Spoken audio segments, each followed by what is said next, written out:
আজ ভোট গণনা, দেশবাসীর চোখ টিভির পর্দায়, মোবাইলের স্ক্রিনে।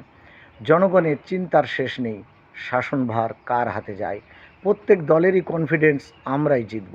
নিজেদের পছন্দের মতো কেউ কেউ আবির কিনে রেখেছে, কেউ বা বুলডোজার, লাঠি, গোলা বন্দুক নিয়ে অধীর আগ্রহে আছে জেতার পরে প্রতিশোধ নেব।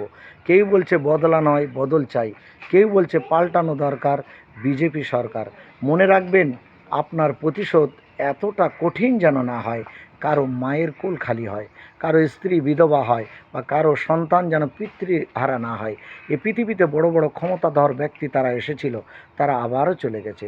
স্বৈরাচার ব্যক্তি চিরদিন থাকে না, তারা আজ কবর এবং শ্মশানের বাসিন্দা হয়ে গেছে। মনে রাখবেন, গাদ্দারদের চিহ্নিত রাখবেন, কিন্তু এত ভয়ানক পরিস্থিতি যেন না হয়, কারো রক্তপাত না হয়। এদিকে আপনার লক্ষ্য রাখবেন, দেশের উন্নয়ন, দেশের সমৃদ্ধি হোক, এটাই চাই। দেশ শান্তি থাকলে প্রত্যেকটি মানুষ এবং শান্তিতে ঘুমাতে পারবে, এবং দেশের সমৃদ্ধি সকলের কামনা করা উচিত। জয় হিন্দ, ভারতবর্ষ জিন্দাবাদ।